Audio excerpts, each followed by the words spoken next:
ሊቀ ጳጳስ ሀገረ ደቡብን ሰሜን አሜሪካን አፍሪካን ዝተኸበሩ አቦና ብፁዕ አቡነ ዕንባቆም ሊቀ ጳጳስ ዞባ ደቡብ ምብራቅ ዝተኸበሩ መጋቤ ሐዲስ በርሀ ስራሕ መካየዲ ሀገረ ስብከት ዞባ ምብራቅ ዝተኸበርኩም ሊቃውንቲ ቤተክርስቲያን በብማዕበርኩም ዝተኸበሩ ዶክተር አብርሃም ሓጎስ ዋና አማሓዳሪ ዞባ ምብራቅ ትግራይ ዝተኸበርኩም ላዕለዎት ተመራርሓ ውድባትን ቤት ዕዮን መንግስቲ ትግራይ ዝተኸበርኩም አባላት ካቢነ ጊዜያዊ ምምሕዳር ትግራይ ዝተኸበርኩም ላዕለዎት አመራርሓ ዞባታት ትግራይ ዝተኸበርኩም ላዕለዎት አዘዝቲ ግንባራትን አመራርሓን ሓይልታት ጸጥታ ትግራይ ዝተኸበርካ ኣይተ ረዳኢ ገብረ እግዚአብሔር ከንቲባ ከተማ ዓዲግራት ዝተኸበርኩም ነበርትን ዓበይቲ ዓድን ከተማ ዓዲግራትን ዞባ ምብራቅ ትግራይን ዝተኸበርኩም ትካላት ሚድያ ዝተኸበርኩም ኣብዚ ክቡር በዓል ዝተረኸብኩም ክቡራት አጋይሽ ፈለማ ለምዘበን ዝኽበር ዘሎ በዓል መስቀል ሰረት ሰላም ሓድነትን ተስፋን ትግራይ ብዝብል መሪ ሓሳብ ዝኽበር ዘሎ ኣብቲ ሕምብርቲ ዓጋመ ብብዙሓት ተፈጥራውን ታሪኻውን ጸጋታት ዝተኸበበት ከተማ ዓዲግራት ንምኽባር እንኳዕ ብሰላም መጻኹም እንኳዕ ኣራኸበና ንብርሃነ መስቀሉ እንኳዕ ኣብፅሐና ክብረ በዓል መስቀል ካብቶም ክቡራት በዓላት ትግራይ ዘይድህሰስ ሓድጊ ወለዶና ኣብ ባሕሪ መዝገብ ዩኔስኮ ተመዝጊቡ ዓለም ለኻዊ ኣፍልጦ ዝረኸበ መግለጺ ክቡር መንነትና መሰረት ሓድነትና መሳልል መዋጽኦ ህሉ ፈተናና ፍልፍል ልምዓትን ማሕበራዊ ዝምድናናን ዝኾነ ክብረ በዓልና እዩ ዝኸበርኩምን ዝኸበርክንን እዚ ክቡር በዓል ኣብ መላእ ትግራይ ብዝተፈላለየ መንገዲ እናተኸበረ መጽ እዩ ኣካል እዚ ምድላው ኣብ ከባቢታት ዓጋመ ናብ ዓጋመ ዘይመጸ ወይ ብሕማም ወይ ብሞት ከም ዝበሃል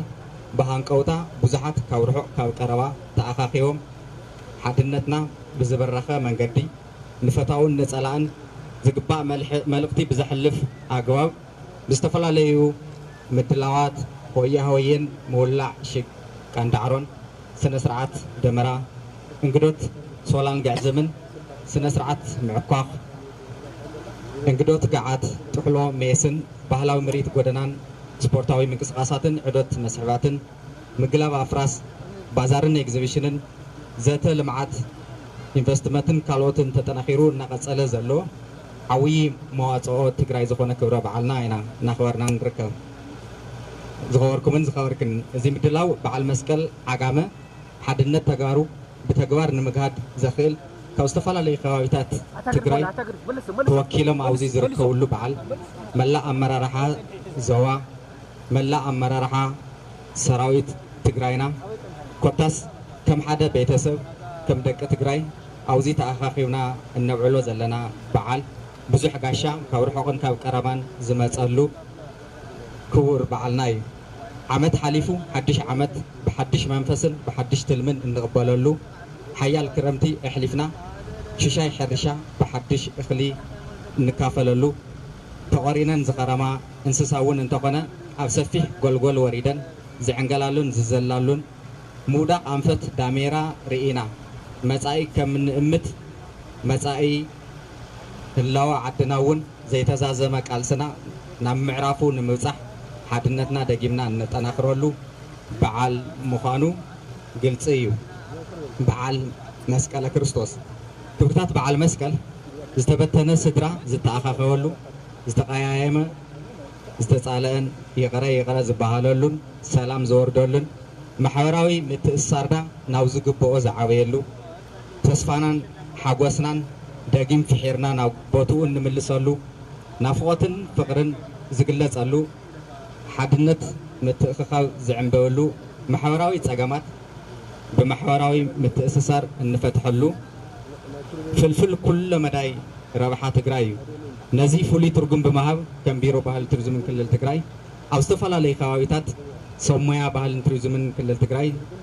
ተዋፊሮም ሞያዊ ድጋፎም እናገበሩ መጽኦም እዮም ብተመሳሳሊ ኣብ ማእኸል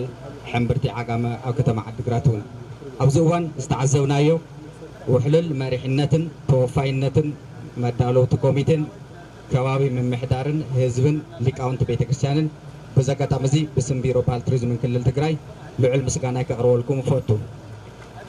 ዝተኸበርኩምን ዝተኸበርክንን ድምቀት በዓል መስቀል ኣብ ዓጋመ ብምብራኽ ድምቀት በዓል መስቀል ትግራይ ኣብ ምብራኽ ዘለዎ ግደ ከም ዘሎ ኮይኑ ኣብ ቀረባ ርሕቐት ዝርከቡ ሓድግታት እዚ ዞባ ጠመተ ክረኽቡ ክጽንዑ ክለምዑ ክላለዩ ናብ ማሕበረሰብ ረብሓ ውዒሎም ጸላእቲ ዝቆጻኽስዋ ትግራይ ከይትህሊ ኩሎ መዳዊ ዓቕማ ዝኣከበት ውሕስቲ ዓዲ ውሑስ ህዝቢ ክህልየና ናይ ባዕሉ ዝኾነ ዓብዪ ትርጉም ዘለዎን ዓበይቲ ናይ ኢንቨስትመንት ዕድላት ዘስፍሕን ዝስሕብን በዓል እዩ ቀልቢ ሃወፅቲ ዓለም ዝስሕቡ ረቂቕ ጥበብ ወለድና ዝዓረፎም ጥንታዊ ውቅር ቤተ ክርስቲያናት በሪ ዘመናዊ ቤት ትምህርቲ ዝኾነ ቤት ትምህርቲ ዓሊቴና ትግራይ መሬት ፍትሕን ሓቅን በኹራ ታሪክ ዕቑ ዓለም ዘበላ ፈላማይ ኣፍሪካዊ መስጊድ ነጋሽ ገጸ በረከት ደቂቀ እስጢፋኖስ ዝኾኑ ገዳማትን ልምዓት መስኖ ኣራንሺ ጉንዳጉንዶን ሚስጥር ታሪክ ትግራይን ጥበብን ዳኣማታውያን ኣኽሱማውያን ወለድና ሓብሒቦም ዝሓዙ ምዕሩጋት ኣኽራናትን እምባታትን ማእኸል ስነ ጥንቲ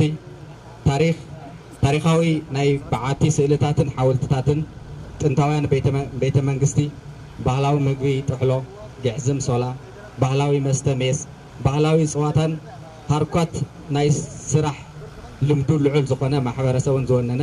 ብብዙሓት ጸጋታት ቱሪዝም ዝተኸበበት ዞባ ብምዃና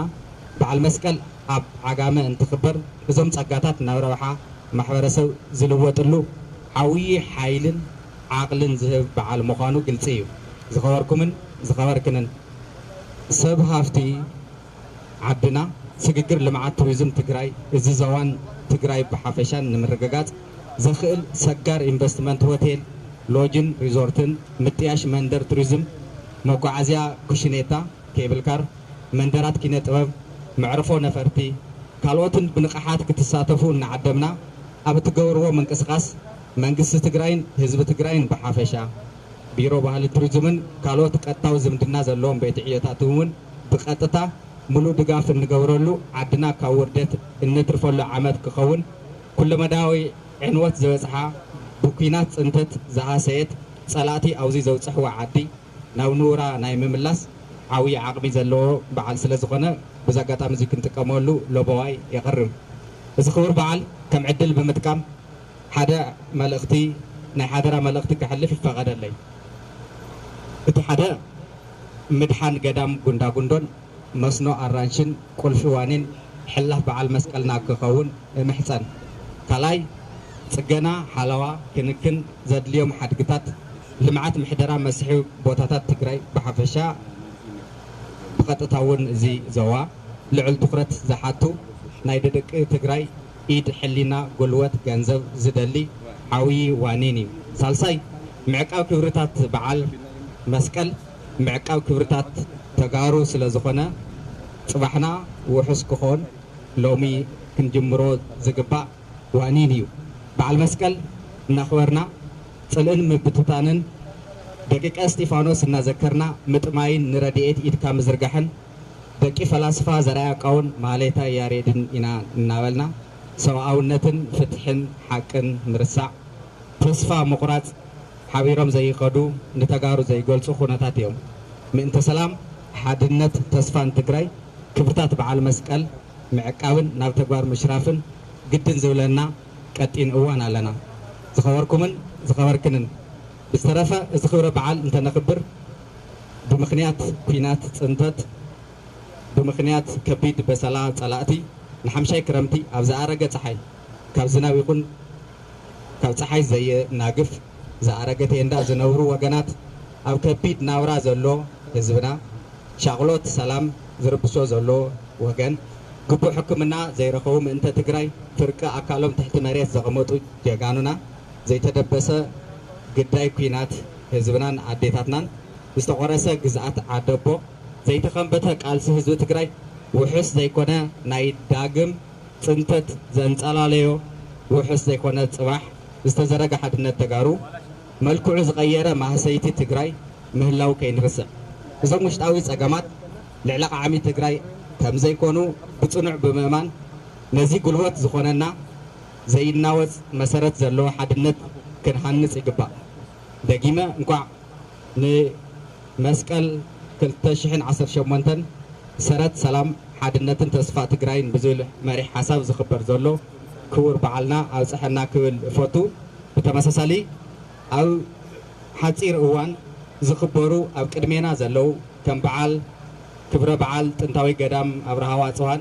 ጥንታዊ ገዳም ደብረ ዳሞን ካልኦትን ሃይማኖታዊ ክብረ በዓላትና ብተመሳሳሊ ሕብረት ብተመሳሳሊ ተወፋይነትን ምውዳድን ከነብዕል ብዘጋጣሚ እዚ ፃውዒተይ ከቕርብ ፈቲ ቀፂለ እዞም ዝስዑ ኣካላት ከየመስገንኩ ክሓልፍ ኣይደልን ፈላማይ ሓይልታት ጸጥታ ትግራይ ንተጋሩ ጸልማት ከም ዘይኮነት በዓላትና ምስክር እየን እዚ እውን ተደኺምዎ እዩ ለይቲ ምስ ቀትሪ ቁሪ ምስ ካልኦት ጸገማትን ተፃዊሮም በዓላትና ውሑስ ሰላማዊ ብዝኾነ መንገዲ ክሓልፍ ዝገብርዎ ዘለዉ ፃዕሪ ብዘጋጣሚ እዚ ከመስግን ፈቲ ካሊእ ህዝብን ምምሕዳርን ዞባ ምብራቕ ከተማ ዓዲግራትን መላእ ትግራይ ኣብ ዓጋመ ክትመጽእ ብምግባር ኣመራርሓ ሊቃውንቲ መናእሰይ ኣዴታት ኣብ ሓደ መኣዲ ዝተኣከውናሉ በዓል ክኸውን ዝገበርኩሞ ዘይተሓለለ ፃዕርን ዝተዋደደ መሪሕነትን ከመስግነኩም ፈቱ ካብዚ ብተወሳኺ ኣመራርሓን ተወከልትን ዝተፈላለዩ ዞባታትን ወረዳታትን ትግራይ ኮሚቴ ምድላው በዓል መስቀል ስፖንሰራት ንኩልኩም ልዑል ምስጋና ይግባእ በዓል መስቀል 2018 ሰረት ሰላም ሓድነትን ተስፋን ትግራይ ክብርን ሞገስን ምእንተ ትግራይን ትግራዋይነትን ኩሎም ዓይነት መስዋዕቲ ዝኸፈሉ ናይ ትማልን ናይ ሎሙን ጀጋኑና ይቐኒየለይ